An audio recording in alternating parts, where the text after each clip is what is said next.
Estamos de volta.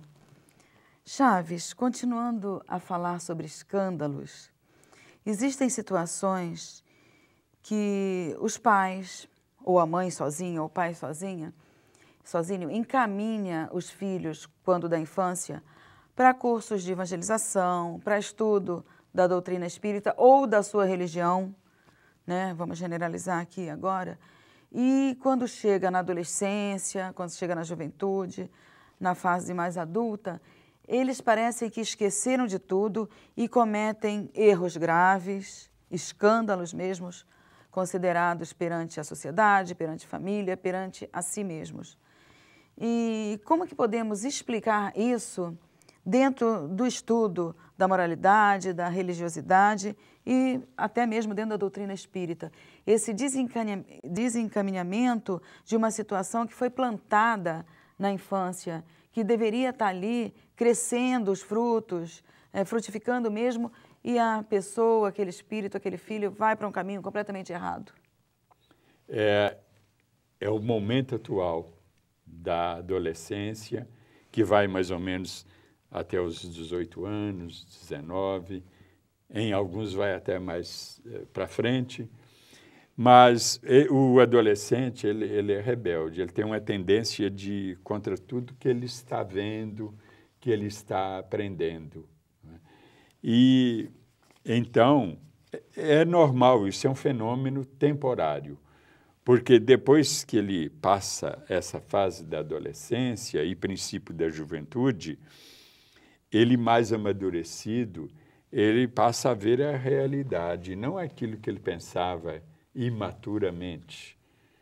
Agora, nessa questão religiosa, principalmente, acontece com a Igreja Católica, porque a Igreja Católica, ela hoje não usa de um método que amedronta o fiel, não. Ela mantém assim um certo equilíbrio. No passado, ela amedrontava muito os fiéis e o que fazem hoje nossos irmãos evangélicos. Eles falam mais no diabo do que em Jesus e Deus. E o diabo no conceito deles, como sendo uma entidade de outra natureza, especial. Isso é complicado. E como se ele fosse até um outro Deus, o Deus do mal. E falam mais nele do que em Jesus e Deus. E, na verdade, o diabo, eles deveriam tomar no sentido de que verdadeiramente falando, um adversário nosso, mas o adversário é o tal do pecado, é o tal do mal, que é adversário do espírito que nós somos. E você acha que também essa situação atual de muito jogo, videogame, filmes, televisão, incentiva a mentalidade do jovem, do adolescente para o caminho errado? Sem dúvida. E principalmente porque ele é adolescente. E como não tem fazer, né? maturidade. Porque é moda, é atualidade, eles não vão deixar de mexer com isso. Então isso influencia, sim, muito na formação dele, do caráter, principalmente. Há indivíduos que, vendo, por exemplo, aquelas corridas de carro, né, a todo vapor, eles vão querer fazer o mesmo também dirigindo. E as brigas, as lutas nos filmes, nos jogos? E infelizmente, às vezes morrem cedo nessa fase por influência dessas coisas, desses videogames. E como esse pai e essa mãe deve atuar, uma vez que é difícil até colocar limite, Chaves?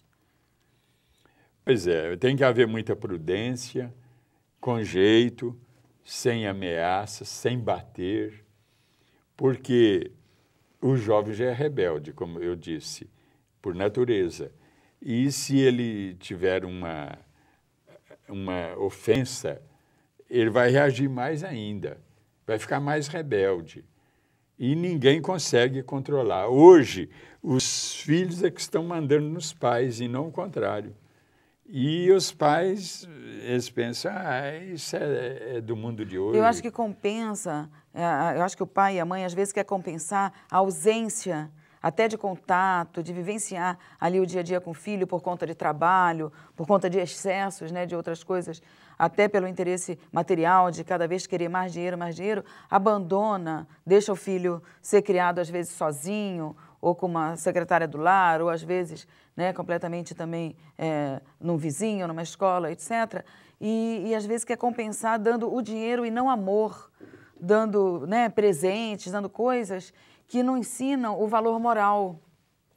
Os pais devem comprar, vamos dizer, o amor dos filhos com amor. Exatamente. Também, não com mas dinheiro. não com dinheiro. Agora, então, o adolescente, ele, com essa rebeldia dele, ele anda com, como dizem, né, a flor da pele, com a sua revolta. Então, os pais têm que ter uma certa prudência, mas não devem deixar de falar, porque às vezes na hora não vai surtir efeito, mas depois vai surtir Fica a efeito. sementinha, E né? eles fazem a obrigação deles, não é? Levam a certa luz. E o indivíduo, às vezes, até o rebelde, o filho rebelde, ele até reage contra, mas acaba ficando alguma coisa para Alguma ele, coisa sempre fica, é verdade. que vai ajudá-lo amanhã a despertar mais rapidamente para uma correção de rumo, né? Agora, voltando à questão de religião, eu estava dizendo que a igreja não amedronta o indivíduo hoje mais, o que fazem nossos irmãos evangélicos. Sim. Então, o que acontece? Nossos irmãos católicos, eles, e eu diria, muitos frequentadores de casas espíritas são católicos hoje, né? 80% das cidades grandes estão frequentando casas espíritas. Estou dizendo 80% dos católicos. Mas, como eles não amedrontam tanto a criança, os adolescentes, eles então crescem assim, vamos dizer, com menos medo. Agora, nossos irmãos evangélicos amedrontam. Entendi. E eles ficam até traumatizados. Então, eles têm até medo de não ir ao templo. E frequentam assiduamente o templo ali. Eles são mais chegados, continuam. Na Igreja Católica, o que está acontecendo? O indivíduo faz a primeira comunhão e, geralmente, ele some. Ele fala que é católico, mas como ele é católico? Ele casa-se na igreja, por uma questão de tradição. Ele, quando morre, tem missa de 7º dia, a família manda celebrar, e ele aceita também, antes de morrer, às vezes ele fala que aceita, não tem nada contra. Isso é o catolicismo dele. Agora, os nossos irmãos evangélicos, que são amedrontados, há esse fator aí da continuação da frequência. Agora, os espíritas não amedrontam, mas não fazem o que a igreja faz e que eu não quero agredir. Nós vamos continuar nesse papo, falando inclusive de limites. Não saia daí, nós já voltamos.